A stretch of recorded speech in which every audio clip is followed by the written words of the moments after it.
Assalamualaikum warahmatullahi wabarakatuh. Alhamdulillah rabbil alamin wassalatu wassalamu ala asyrafil anbiya wal mursalin sayyidina Muhammad wa ala alihi wa sahbihi ajma'in.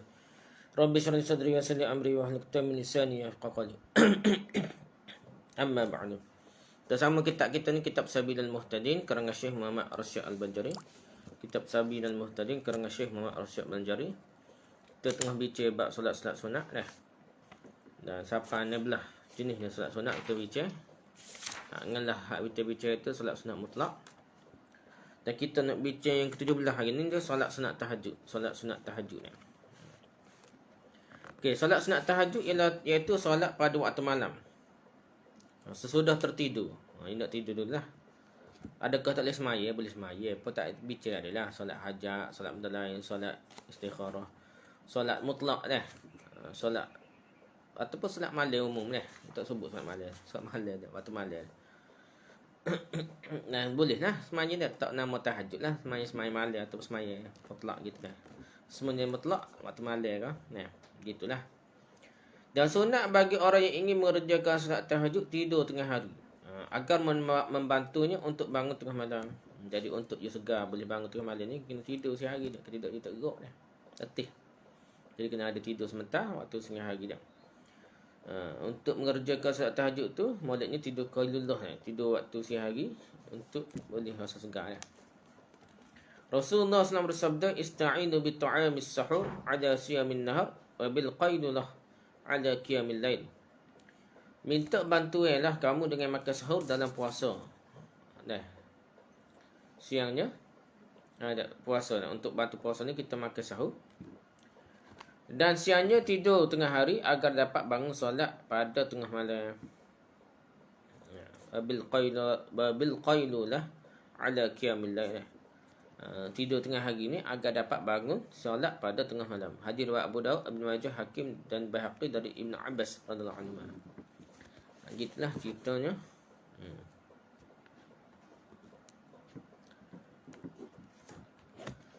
Di sunat selalu mengerjakan solat sunat kerana dengannya disempurnakan solat fardu. Kita ni kena banyak solat sunat. Bukan nak kata nak suruh tambah amalan, nak suruh tapung kita tidak khusyuk semaya tahajud. Kita jangan obo-obo lah dah. Setengah hari tu semaya duha nak suruh rezeki murah lah apa dah. Sedangkan lah mungkin ada fadilat tapi tidak jelas dari hadis tu dah. Cuma ni ada lah fadilatnya. Rezeki murah semaya pagi ni semaya duha.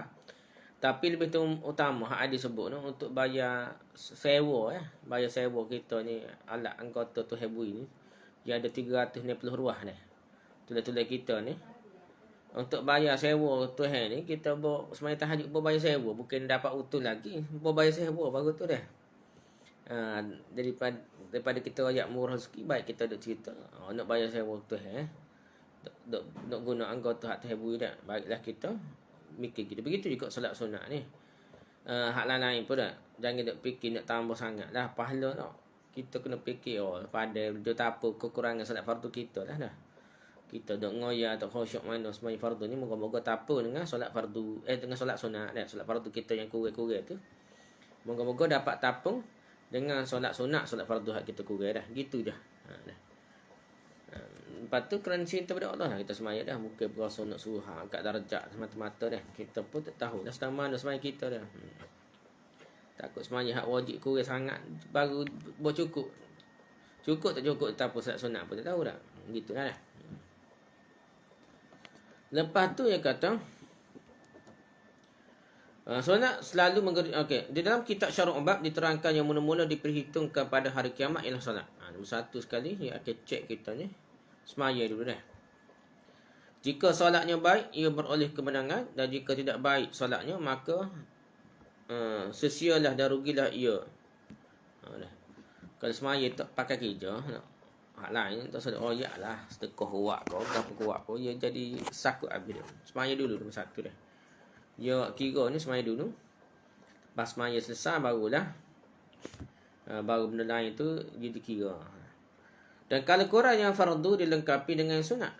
Hak fardu semaya kita kurang dengan sunat.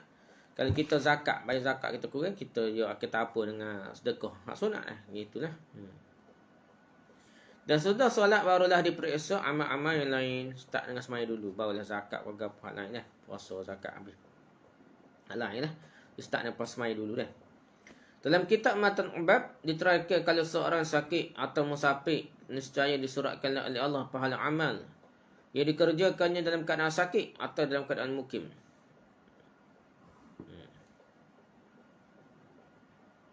Dia bukan sakit, dia sihat ni tak. Salah tulis ni.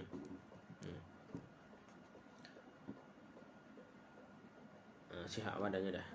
Jadi dia kalau kita ni semaya rajin semaya masa sihat lah. Kalau semaya masa sihat tak semaya best tak jadi bagi dah. Semaya fardu kau semaya sunat kau masa sihat tu kita boleh buat dah. Tiba-tiba kita sakit. Dah. Kita boleh semaya Jumaat kau di masjid masa kita sihat dah. Atau kita semaya Jumaat dah. Tiba-tiba kita sakit dalam nak pergi masjid ataupun kita tak boleh apa? Musafir ni kita tak boleh semaya sempurna. Nah. Dan kita sakit atau musafir ni yang akan menyebabkan kita ni dari segi nampak zahirnya kuranglah amal ibadah kita ni.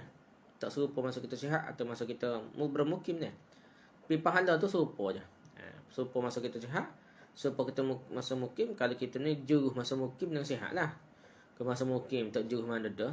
Atau masa sihat tak juruh mana dah tu betul dah je ni. Okey, lepas tu makruh bangun pada setiap malam kerana akan merosak kesihatan tubuh. Bukan setiap malam, sepanjang malam tadi. Makruh berjaga tiap-tiap malam. Ginilah. Jaga malam tak bangun malam sebentar. Tak apa jaga malam ni, sepenuh malam. Dia akan jadi sewi ya, tak betul dah. Abdullah bin Amr bin As bangun setiap malam untuk mengerjakan ibadah dan pada siang harinya mengerjakan puasa pula.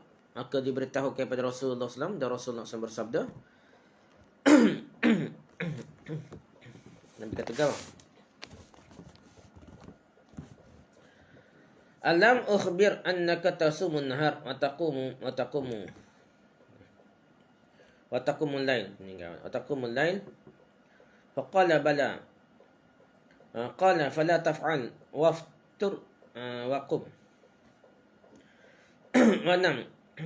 Fa inna li jasadika 'alaika haqqan ila akhirih. Rawi Syaikhan. Banyak lagi dah. Banyak ada kait dengan keluarga macam-macam dah. Artinya apakah benar seperti yang diberitakan orang bahawa kau ni selalu bangun sepanjang-panjang malam dan selalu puasa setiap hari. Bangun sepanjang malam tak semuanya puasa semaya. Lepas tu tak bangun ibadah sepanjang malam dan selalu puasa setiap hari. Jawabnya, ya wahai Rasulullah. Rasulullah berkata, janganlah kau perbuat seperti itu. Berpuasalah sehari dan sehari berbuka. Solatlah dan tidurlah kerana tubuhmu mempunyai hak atasmu. Dan macam-macam lah hak. Isteri ke apa dah. Hadis Bukhari dan Muslim dari Abdullah bin Amr.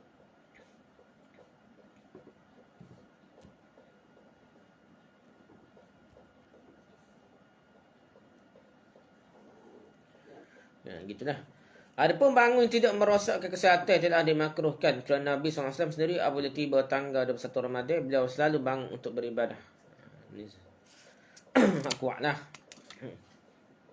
Kerana itulah tidak makruh bangun semenjak tanggal 21 Ramadan sampai akhir bulan Ramadan dan pada malam kedua hari raya bahkan yang seperti itu disunatkan dah. Ni kira amalan tak tidur malam ni boleh kalau ni nah. Hal lain tak boleh nah.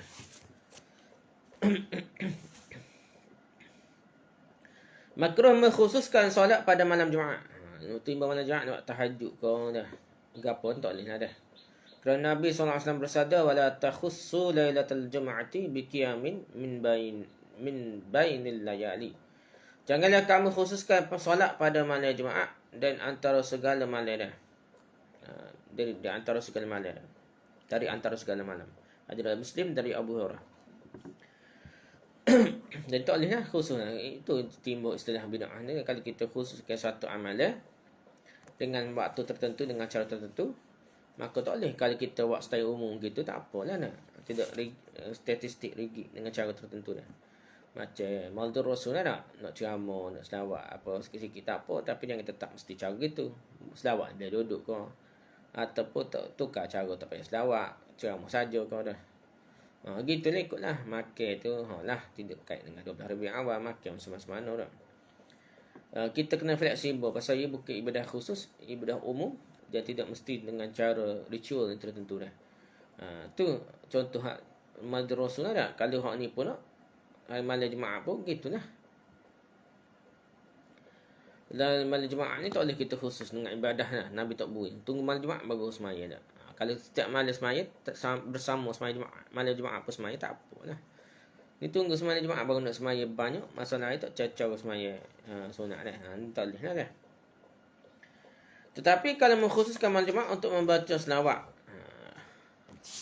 dan membaca Quran tidaklah makruh bahkan sunat. Dia kata gitu dah. Dia ada surah tertentu lah. Dan juga baca selawat. Selawat pun Nabi suruh selawat hari Jumaat banyak dah. Dia tak khusus hari tu tak apa dah pasal ada surah Nabi. Makruh meninggalkan salat tahajud kalau sudah terbiasa tanpa ada alasan. Kerana Nabi SAW berkata kepada Abdullah bin Amr. Nabi kata apa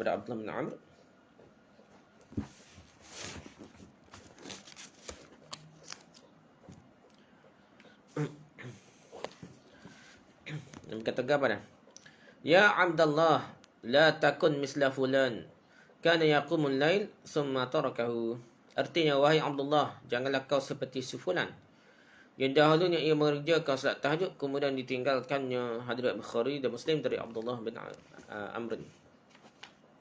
Jadi jangan jadi macam orang tertentulah. Dia tak tahulah. Jadi jangan tinggal semaya tahajud. Dia start tak kena biar sikit istiqamah daripada banyak sampai ke letih dia sekali tinggal bosan dah. Jadi kita kena sikit istiqamah dah. Kalau nak naik tu jangan wujud, naik sikit-sikit dah. Sunat selalu mengerjakan tahajud pada setiap malam sekalipun hanya 2 rakaat. Kalau tak boleh banyak 2 rakaat semaya tahajud. Dekat ada subuh lolo kalau tak semaya lah sikit dah. Dan apa nak? Sunat perbanyakkan doa dan istighfar sepanjang-panjang malam dah. Doa istighfar tu banyak dan sesudah tengah malam dah. Sesudah tengah malam lagi maulid lah. Dan pada waktu sahur lebih afdal. Dekat sahur tu 1/3 untuk akhir malam tu lebih afdal lah kita nak istighfar dan doa istighfar. Kerana dalam hadis terangkan inna fil laili sa'atan la yuwafiquha rajulun muslim fayas'alullah ta'ala khairan min amri dunya wal akhirah illa a'tahu iyyahu wa dhalika kullu lailah.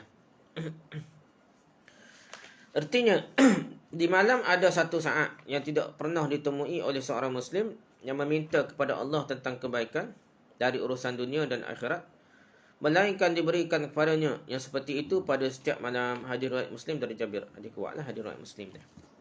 Jadi setiap malam tu ada satu waktu tu yang kalau kena tepat doa kita waktu tu mustajab lah. Tak kira dalam minta dunia ke minta akhirat, kebaikan dunia ke akhirat, niscaya mustajab dah. Di setiap malam pula tu, setiap malam tu. Mengerjakan salat tahajud pada pertengahan malam yang kedua yang lebih muakkad dan lebih afdal dari dikerjakan pada waktu sahur. Kata maulidnya, kita bincang sebelum ni lah. Maulidnya pukul 1:30 sampai 4:30 lah kita kata dah. 4:30 hingga kurang tidur mula dah. Gitu hak tuan maulidnya lah.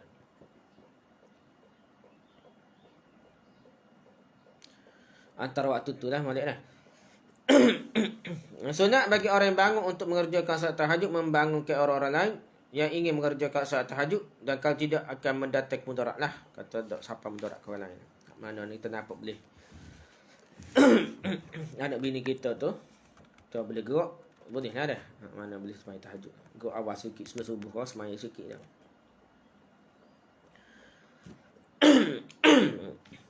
Sunat apabila bangun tidur menyapu muka agar hilang bekas tidur. Dan sunat menoleh ke langit dan membaca ayat 190 hingga ayat 200 surah Ali Imran. Yang Rasul ke apa dah? Tak ingat dah. Banyak juga 190 sampai 200 ni. 10 ayat makin. Apalah. Ini bacaan kita kalau kita bangun tidur. Paling kurang itulah. Paling kurang alhamdulillah allazi ahyana ba'da ma amatna wa ilayhi nusyur. Paling kurang apa tu? Gitu lah dah. Hukum mendirikan solat berjemaah. Kita cerita bab solat berjemaah. Menurut para fuqaha ada 3 pendapat.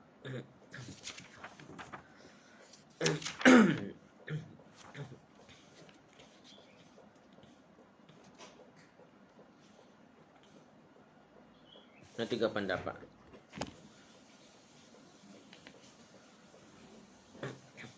Okey, hukum sembahyang solat berjemaah ni menurut para fuqaha ada 3 pendapat. Pertama, hak paling sahih ni fardu kifayah ya. Imam Nawawi apa sebut ni dah. Pendapat ini berdasarkan hadis yang berbunyi ma min salasatin fi qaryatin aw badwin wa la tuqamu fihimul jama'ah illa istihwadha 'alaihim syaitan. Artinya tidak 2 dari 3 orang. 3 orang dalam satu kampung, sebuah kampung.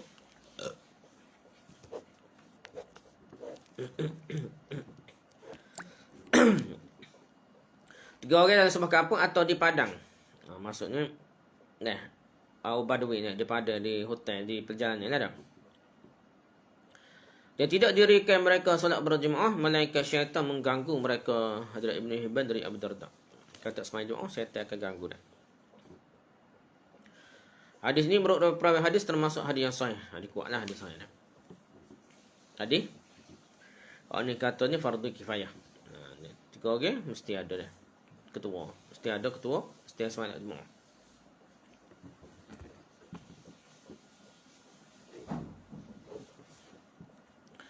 Yang kedua, hukum yang kedua, ulama lain pula berpendapat ganda. Sebagai fuqaha ulama mengatakan solat berjemaah itu sunat muakkad.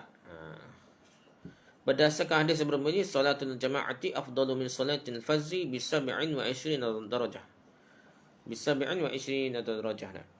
Artinya solat berjemaah lebih afdal dari solat bersendirian sebanyak 27 darjat. Hadis Bukhari dan Muslim dari Ibnu Umar.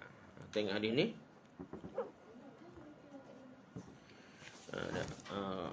Itulah 27 darjat dah. Kalau reti tak pergi masjid ke mana? Reti ni agama ni tengok apa kata? Timbang taruh banyak walaupun you cerita satu hukum pun. You tengok banyak perkara dah. Kadang reti ni payah nak. Kadang masalah lah dia ni boleh jadi fitnah pun ada dah. Tengok keadaan lah. Dan reti ni dalam hadis lain dia sebut lebih baik sembahyang di rumah ni. Gitulah dan dia ni walaupun asal dia 27 darjat untuk sembahyang Jumaat dan dia kalau ikut hadis tu walaupun tak boleh sembahyang Jumaat di masjid kali boleh sembahyang Jumaat di rumah sembahyang Jumaat di rumah boleh juga 27 darjat dia. Kali tak boleh sembahyang berjemaah di rumah di sembahyang sore pun kan tak ada tak lelaki ke apa kau tak dia tetap bolehnya kerana dia ni dia kerana sesuai dengan tugas dia dah. Tugas dia tidak mesti di masjid. Jatuh tugas dia kena tubik semua nak. Kena perang. Kena sembahyang Jumaat. Jadi dia boleh pahala tu mungkin sama lah. Mungkin 27 darjat juga ya. Kerana tak perintah Allah dan Rasul dan Nabi pun suruh sembahyang hotel ni lebih baik di rumah dah. Jadi kita tak boleh nak tentu dah. Cumanya Nabi kata jangan lagi kalau imam Allah tu orang tina tu daripada pergi masjid dia. Jadi suami tak boleh lagi. Tapi dari segi pahala tu benda tu masih fleksibel dia. Ada benda-benda tu kerana masalah terdesak tertentu itu tak boleh sembahyang Jumaat di masjid. Contohnya hotel maka kita tak boleh pahala seumpama 27 darjat juga dah. Wallahu a'lam nah. Gitu keadaan. Begitu juga orang qalbi orang gapo dah. Ada penyakit dah. Sehingga dia ni biasa pergi masjid memang nak pergi masjid tapi tak boleh pergi kerana ada halangan tertentu boleh pahala super tu dah. Dalam hadis diterangkan fadilah kelebihan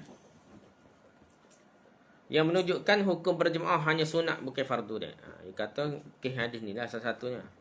Tak siapa fardu dia sembahyang jemaah. Fadilah kelebihan yang diterangkan dalam hadis tidak diperolehi orang yang solat sendirian kerana tidak bersama-sama orang yang banyak yang berjemaah atau kerana mendapatkan uzur seperti sakit. Dia kata okey itulah tak boleh sembahyang jemaah dah. Jadi tidak siapa ke wajib dipanggil fadilah kelebihan saja. Ini pendapat yang kedua. Itu sunat muakkad.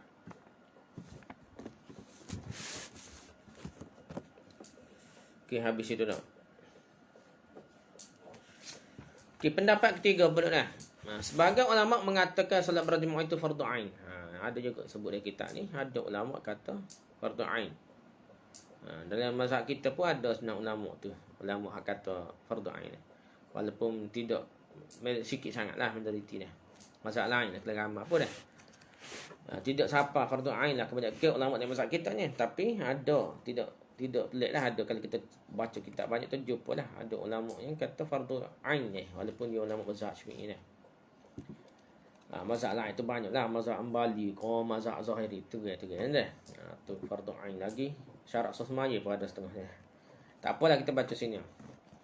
Sebagai ulama mengatakan salat berjemaah itu fardu ain dengan dalil hadis yang berbunyi walaqad hamamtu an amura bi khatabin fayahtatibu thumma amura bis salah fayu'adhdhinu fayu'adhdhanu laha wa tuqamu thumma amura rajulan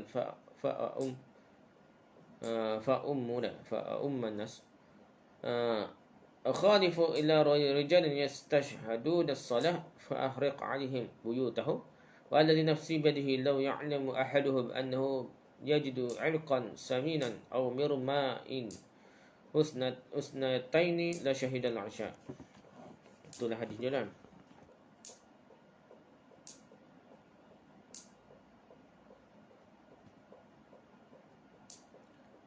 ثم أمر بالصلاة فتقام ثم أمر رجلا فيصلي بالناس ثم انطلقوا برجال معهم حزم.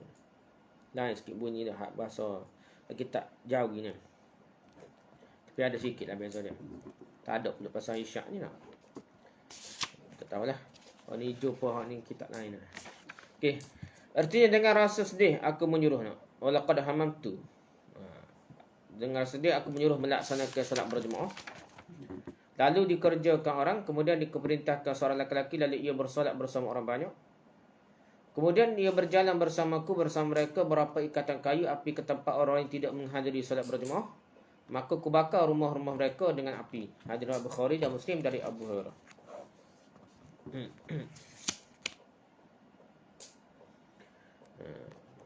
Jadi Nabi SAW ugut nak bakar ni nak. Nabi buat ke ni tak ada lah. Tak ada sebut riwayat yang sahih. Nabi pergi bakar sungguh rumah orang tak semai jemaah ni.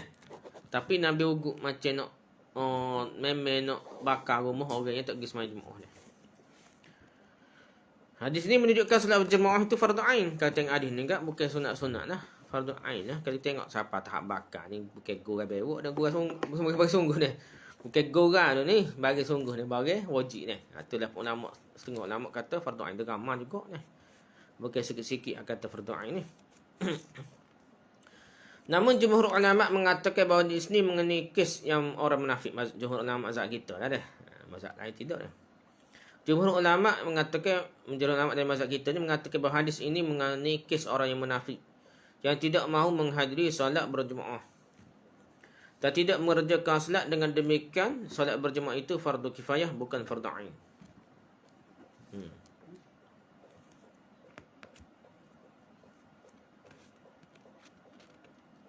Dan kalau orang munafik ni tak pergi semaya jemaah dan dia boleh tinggal semaya, dia kata dah. Ada kemungkinan dia boleh tinggal semaya, bukan munafik dah. Jadi kes tu lah. Kes munafik tu kalau tak kemungkinan tak semaya, kalau tak pergi semaya jemaah, tak semaya teguh. Ya, kalau tak pergi semaya jemaah, maka boleh takwil dah, boleh kesok sikit pendapat fardu ain itu kepada fardu kifayah. Dan tidak pula sunat muakkad, iaitu fardu kifayah bagi semua lelaki berakal, baligh, merdeka, mukim, memiliki pakaian yang dapat menutup aurat dan tidak ada uzur seperti akan terang kemudian. Jadi sunat muakkad punya kritik tak boleh pakai juga. Tahapnya bukan tahap fardu kifayah, fardu ain dan bukan fardu sunat muakkad. Ialah mana pun dia jadi tengah-tengah, iaitu fardu kifayah. Kalau sebagian mereka mendirikan solat berjemaah, gugurlah dosa bagi yang lainnya. Kerana berjemaah itu adalah syiar Islam yang cukup penting. Itulah pendapat dia. Kena ada juga di mana pun. Semai jemaah di masjid ke mana, jangan kosong terus. Kalau pada COVID ke, ada banjir ke, ada ke apa ke, dia ada wakil lah semai jemaah.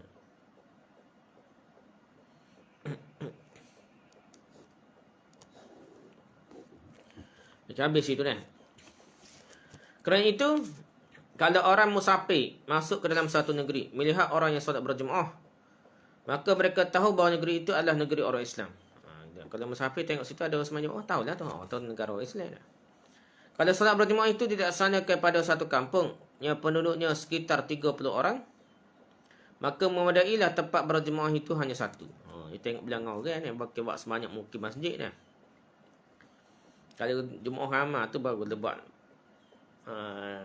Kalau jauh dari ramai, baru buat banyak. Kalau tidak kalau sikit, baik buat setepak je dah. Bukan nak suruh banyak masjid, nak suruh orang ke masjid dah.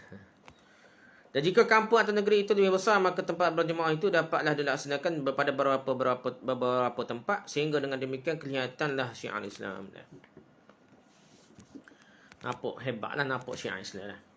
Bukan syiar Islam ni kubur, setengah tu besar kubur tu syiar. Jadi sesak syiar. Kubur Cina besar, kubur kafir hak besar ni dah. Firaun tu besar, piramid tu kubur dia lah dah. Piramid besar 5 tu kubur Firaun lah dah, raja-raja dia dah. Jadi bukan gitu. Syiar Islam ni masjid, bukan kubur dah. Kalau penduduk kampung itu bersepakat mendirikan jemaah di rumah mereka masing-masing, maka tidaklah tampak syiar Islam, kerana itu belum gugur fardu kifayah. Kalau semayang jemaah tapi di rumah dah, masjid tak buat. Jadi tak ada orang masjid, semayang jemaah tapi di rumah, itu tidak jadi syiar. Syiar ni tempat orang boleh pergi belakang dah. Jadi masjid dah kena ada juga dah. Dan yang dimasukkan dengan syiar Islam yang penting ialah solat. Kerana itu hendaknya dikerjakan dengan berjemaah. Syiar Islam ni bukan masjid, bukan masjid senang semayang jemaah tu dah. Pentingnya bukan simbol-simbol tertentu dah. Bukan lambai tertentu dah, bukan serbai, bukan gapo, tapi semayang jemaah tu syiarnya. Kalau belum jelas tampak syiar Islam dengannya, maka belumlah gugur fardu kifayah. Dan seterusnya belumlah gugur dosa bagi yang tidak menghadirinya. Tak nampak semayang jemaah nusuk pada rumah kita cerita hari ni lah. Takut macam takut kami ni gapo tahu zaman dulu tak. Kalau zaman dulu dimaafkan, tapi dah ni nak nyabuinya. Tak boleh lah, kena tunjuk biar kita nampak Islam kita gah lah. Jadi kalau tak nampak syiar Islam tu, tak bunyi bel dah, tak ada orang semayang jemaah di masjid, maka dosa habislah sekapun. Semukil. Kalau sebahagian masyarakat enggan mendirikan jemaah dan sebagainya mengerjakan solat berjemaah, maka pemerintah atau aparat ataupun kabinet ataupun polis apa ni, pemerintah boleh memerangi mereka sebagaimana juga berlaku dengan fardu kifayah yang lain-lainnya. Jadi kalau dalam negara tu ada tempat untuk semayang jemaah, ada tempat tak semayang jemaah. Jadi pemerintah boleh kapu hak man tak semayang jemaah tu, kira kuasa kapu ajaran sesat dah. Boleh serai, boleh igat ke apa dah. Dari huraian di atas dapat ada difahami bahawa berjemaah dalam solat sunat bukan termasuk fardu, tetapi hukumnya hanyalah sunat. Demikianlah pula yang berlaku pada solat fardu nazar, fardu yang qada tidak diwajibkan berjemaah. Kalau qada, kalau nazar tak wajib jemaah ni walaupun fardu ni. Tidaklah wajib berjemaah bagi wanita, wanita tak wajib ni. Orang yang khunsa, ada 2 kemaluan ada tak? Anak-anak, budak hamba ni, orang musafir, orang yang uzur, namun bagi mereka hanya disunatkan, tak sampai wajib lah. Dan juga tidak fardu bagi lelaki, fardu kifayah pun tidak dah. Bagi lelaki yang tidak mempunyai pakaian untuk menutup auratnya lah. Tetapi sunat bagi mereka berjemaah. Tetapi bagi orang yang buta atau pada malam yang gelap, maka berjemaah dalam keadaan ini hanya kebolehan, bukanlah sunat. Orang buta atau pada mana gelap, maksudnya nak gitu payah. Zaman ni tidaklah ada kereta, ada lampu belakang zaman dulu kan. Nak pergi pun lah gelap lemak ni. Lampu pun tak ada zaman dulu dah. Sebelum ada lampu suluh ke apa ni. Jadi gelap lemak tu jadi risiko ke apa tu. Atau siapa tahu wajib pun tidak lah.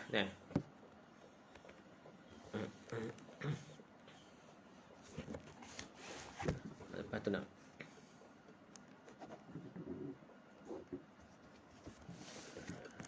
Okey, lepas tu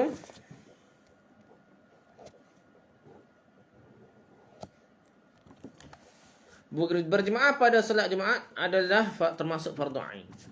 Solat Jumaat tu fardu ain. Dia bukan fardu kifayah.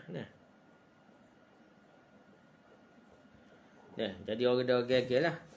Dia kata buka dah masjid 40 orang apa dah, tak ramai juga pergi masjid dah. Dia cara hak semayang biasa dah. Orang ni memang lah. Kita nak beza fardu tu. Kalau semayang Jumaat tu fardu ain. supaya fardu yang lain tu yang panggil fardu kifayah dah, mengikut jumhur ulama mazhab kita ni lah. Jadi kalau kita ada buat sama hukum, bukan dia ada jadi orang ni lepas nak pergi sembahyang Jumaat, bukan sembahyang fardu tu dah. Kata tak ramai apa pergi sembahyang buka dah masjid dah ni 40 orang dah. Bukan orang tu bukan bincang tu, orang bincang fardu ain dulu dah. Lepas fardu ain tu barulah fardu kifayah di masjid dah. Okey, lepas tu dah. Bukan termasuk fardu kifayah lah dah. Ia fardu ain. Semaya jemaah untuk sembahyang jemaah tu fardu ain. Berjemaah dalam masjid selain dari wanita atau khunsa sekalipun jemaahnya sedikit lebih afdal dari berjemaah di luar masjid. Sekalipun jumlahnya banyak, jemaahnya banyak. Jadi selain daripada wanita, bukan dan khunsa lah. Jadi tak cerita pasal lelaki dah. Jemaahnya sedikit, kalau duduk sembahyang dalam masjid dah, lebih afdal dari berjemaah di luar daripada masjid lah, ikutlah musalla ke ataupun rumah ke apa. Sekalipun jumlah banyak, tetap afdal sembahyang di masjid. Khusus untuk sembahyang dah. Tempat untuk buat sembahyang, jemaah sembahyang ke apa tu, tempat khusus dia dah. Jadi itu masjid, panggil masjid, tempat wakaf masjid. Maka tu lebih afdal situ dah. Walaupun jemaahnya sikit. Sembahyang di sekolah ke, sembahyang di rumah ke. Hak bukan masjid ni dah. Musalla ke dah. Ataupun di rumah kau dah. Semaya tu ramai. Berbanding dengan masjid. Dia kata lebih afdal di masjid walaupun sikit dah. Kerana masjid tempat dia semaya dah. Inilah dia perkuatkan oleh Syekh Khatib Syarbini lah. Syekh Khatib Syarbini, Syekh Ibn Hajar Al-Hatami, Syekh Ramli dalam kitab mereka Mughni Muhtaj, Tuhfatul Muhtaj dan Nihatul Muhtaj. Sepakat tiga orang ni disokkan lah dah. Jadi masjid ni walaupun tak ramai lagi, payah lagi, besar pahala dia lagi berbanding dengan surah ke apa. Kalau ramai lagi ataupun di rumah ke apa, walaupun ramai lagi dah.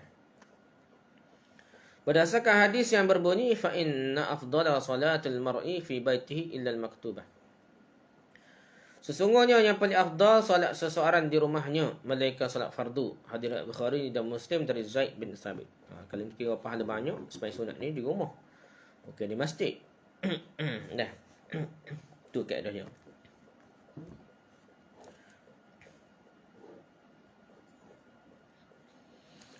Berdasarkan hadis ini, solat fardu di masjid lebih baik daripada di rumah. Nah, gitu kalau kita tengok mafhum khilafah dia panggil dah. Mafhum sebaliknya. Sembahyang fardu di masjid itu lebih baik daripada di rumah. Sembahyang sunat lebih baik sembahyang di rumah berbanding solat fardu. Sembahyang sunat di rumah lebih baik daripada di masjid. Sembahyang sunat dah, sembahyang fardu dia terbalik pula, lebih baik di masjid daripada di rumah, gitu dah. Perempuan dan khunsa berjemaah di rumah lebih baik daripada di masjid. Dah. Hotel ni lebih baik kalau jemaah boleh jemaah di masjid di rumah, lumayanlah. Sama ada dengan anak dia kau tak. Kalau suami dia tak sibuk dah. Lepas sembahyang masjid kelik pula sembahyang rumah, boleh sembahyang jemaah dengan anak isteri dia. Bolehlah ikut jemaah dah. Tidak mesti dia ikut sekali pergi masjid dah. Kalau pecing apa tua tak ada anak kecil tu bolehlah kita kata terhebok bini dah. Di masjid juga hotel apa dah. Tapi kalau hak muda-muda cara anak ramai anak kecil lagi tak. Geng-geng di masjid. Nah, cara dengan orang jatuh boleh lah dah. Tapi nak bawa semua tu jadi satu kesukaran dah. Nak kontrol, nak jaga dah. Jadi, balik juga, lepas tak lelaki sembahyang di masjid, kelik tu sembahyang di rumah dah. Pula dah. Tak perlulah bawa bini ke masjid dah.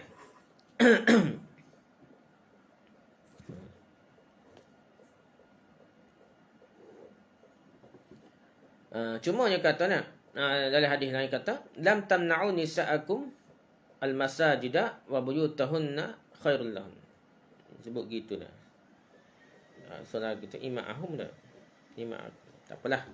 Kita baca ni dah.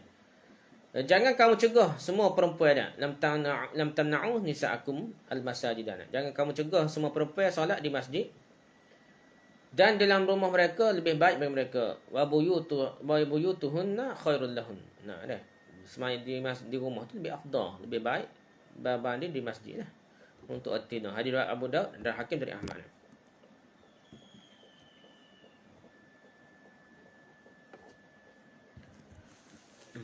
Apa tu? Panjang kalah. Okey, tingkatan afdaliyah solat berjemaah adalah dimulai dari solat jemaah. Solat jemaah ni paling afdal lah, paling wajib ain lah supaya fardu berjemaah solat jemaah ni. Barulah solat subuh jemaah. Kalau dia nak pilih lah jenis orang sibuk dah kerja ke apa, kalau boleh hak sembahyang jemaah tu dia kena subuh. Jemaah tu biar dia sembahyang subuh berjemaah di masjid ke apa dah. Lepas tu baru solat subuh yang lain-lainnya. Kalau kira afdal, solat subuh berjemaah lebih afdal berbanding solat-solat fardu yang lain. Kemudian solat isyak, lepas tu solat isyak. Barulah solat asar lepas tu kan. Lepas tu barulah solat zuhur. Lepas tu baru solat maghrib. Namun berjemaah pada solat subuh dan isyak dilebihkan dari solat berjemaah asar sekalipun. Solat asar itu dinamakan solat wusta. Solat yang afdal ni, dia kata paling besar pahala dia, paling dipanggil solat wusta tu, iaitu solat asar. Kebanyakan ulama kata dia ada khilaf lah, macam ni ramai ni kata solat wusta tu ialah solat asar. Tapi pahala untuk berjemaah ni lain dah. Pahala jemaah ni tetap sembahyang subuh dengan isyak besar dia. Kenapa? Dia sebut sini. Dikarenakan sulit pada solat subuh dan isyak lebih besar dari solat asar dah. Isyak ni subuh ni gelap lagi, nak bangun lagi dah. Ada satu kesulitan lah. Jadi orang pergi sembahyang jemaah pada waktu tersebut, dia kira lebih afdal lah. Lebih afdal lah.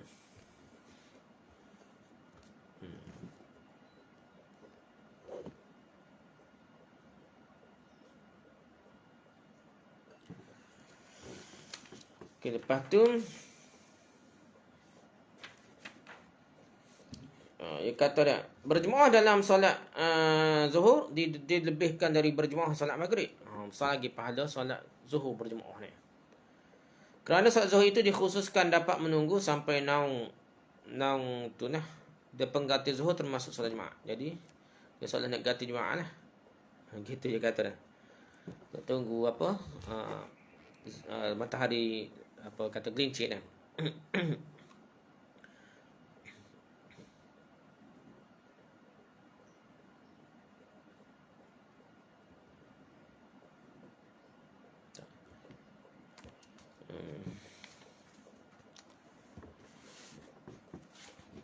Lepas tu kata berjemaah di masjid atau tempat lainnya di mana orang banyak berkumpul lebih afdal. Entah kita tengok arah ni. Baik, Rumi.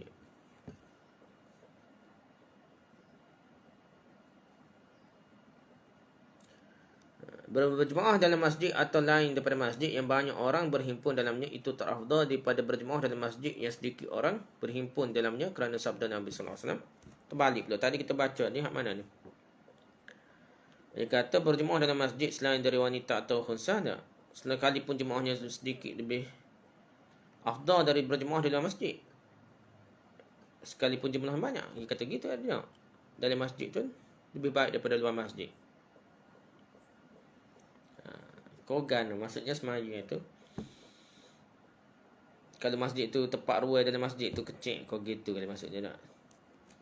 Kalau luar masjid tu walaupun ramai kurang pahala gitu kali tak. Pasal ni pula dia kata kalau semaya di masjid atau tempat selain masjid tapi orang tu kumpul lagi ramai, ada musalla tapi jemaah juga ramai lagi berbanding dengan masjid. Hak semaya jemaah nak. Orang payah nak pergi kali kurang orang. Jadi sedikit pengunjungnya lebih besar lagi hak semaya tempat ramai orang. Ni saya segitu dah salah tadi mikir. Bukan hak ni tempatnya dia kata atau hak kata afdal ni luar masjid bukan selain masjid ni luar masjid ni. Maksudnya kalau ada jemaah dalam masjid pahala besar pada dia duduk luar bira masjid semaya jemaah ni. Gitu kali tak. Wallahu a'lam lah.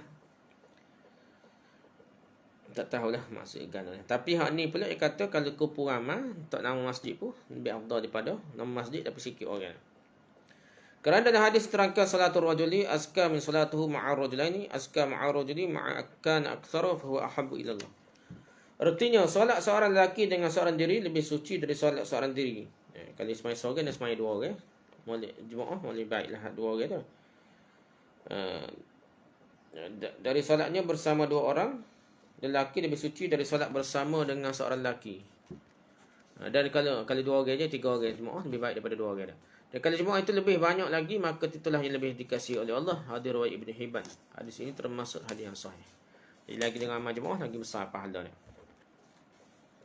Pada dah sekat tu dulu dah tentang kelebihan tentang solat jemaah. Solat jemaah ni ada hukum dia, ada panjang lagi lah cerita ni.